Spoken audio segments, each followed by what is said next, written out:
ஆண்டவராகிய இயேசுவின் நாமத்தினாலே இந்த காலை வேளையில் கூட உங்களை யாவரையும் வாழ்த்துகிறேன். கர்த்தர் உங்களை ஆசீர்வதிப்பாராக.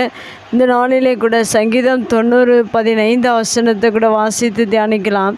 தேவரீர் எங்களை சிறுமைப்படுத்தின நாட்களுக்கும் நாங்கள் துன்பத்தை கண்ட வருஷங்களுக்கும் சரியாய் எங்களை மகிழ்ச்சியாக்கும். மிக அருமையான வேத வசனம். இந்த வேத சங்கீதத்தை கூட மோசே ஜெபமாக எழுதியிருக்கிறார்.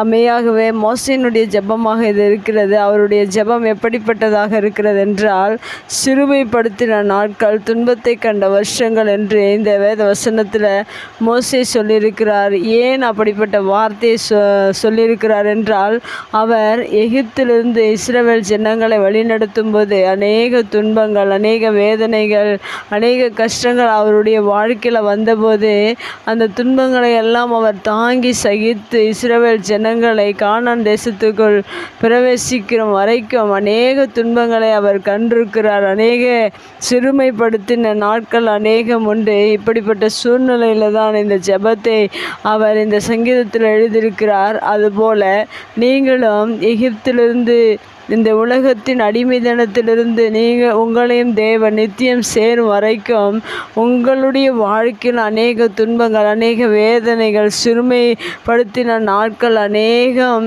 இருக்கும். அந்த சூழ்நிலைகளின் மத்தியில் கர்த்தரை சார்ந்து வாழ்கிற அனுபவத்தை நாம் பெற்றுக்கொள்ள வேண்டும். மோசே எப்படி இஸ்ரவேல் ஜனங்கள் அநேக கஷ்டங்களை கொடுத்தாலும் அவர் தேவனோடு சஞ்சரித்து அவர் தேவனுக்காக உண்மை உள்ளவராக, தேவனுடைய வீட்டில் உண்மை உள்ளவராக இருந்தார் என்று அவர் தேவனிடத்தில் சாட்சி பெற்றிருக்கிறது போல நாம் இந்த பூமியில் அநேக சிறுமைப்படுத்தின நாட்களிலும் துன்பத்தை கண்ட வருஷங்களிலும் தேவனுக்கு உண்மையாக இருப்போம் என்றால், மோசையை போல தேவன் உங்களுடைய மோசையுடைய வாழ்க்கையில் மகிழ்ச்சியை கொடுத்தது போல உங்களுடைய வாழ்க்கையிலும் அவர் மகிழ்ச்சியை கொடுக்க வல்லவராக இருக்கிறார். ஏனென்றால் இந்த வேத வசனத்தில் மோசே சொல்லும்போது, சிறுமைப்படுத்தின நாட்களுக்கும் நாங்கள் துன்பத்தை கண்ட வருஷங்களுக்கும் என்று சொல்லப்பட்டிருக்கிறது.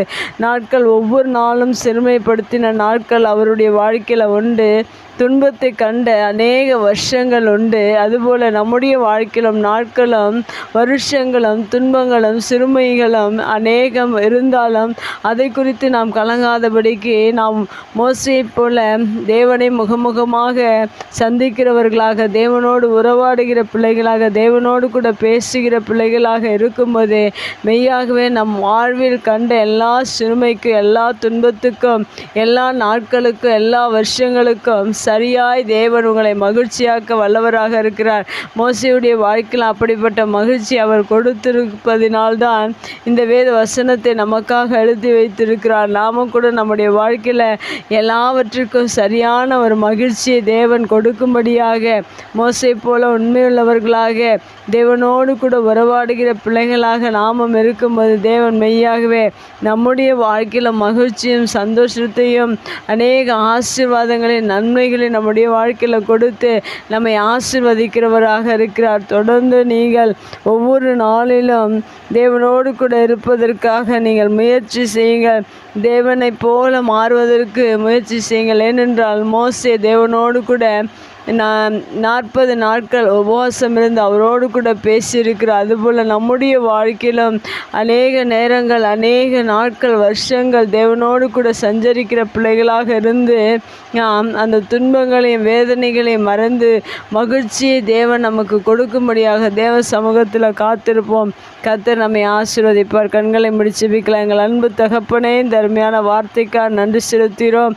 அன்று மோசேனுடைய ஜெபத்தை நீர் கேட்டு அவருடைய வாழ்க்கையில் மகிழ்ச்சியும் சமாதானத்தையும் சந்தோஷத்தையும் கொடுத்தது போல எங்களுடைய வாழ்க்கையில் எங்கள் சிறுமைகள், துன்பங்கள் எல்லாவற்றையும் மாற்றி நீர் அதற்கு சரியாய் மகிழ்ச்சியை நீர் கொடுக்க போகிறதற்காக நன்றி செலுத்துகிறோம்.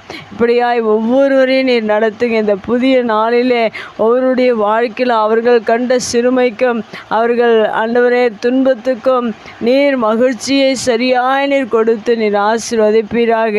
இயேசுவின் நாமத்தில் ஜெபம் கேளும் நல்ல பிதாவே. ஆமேன்.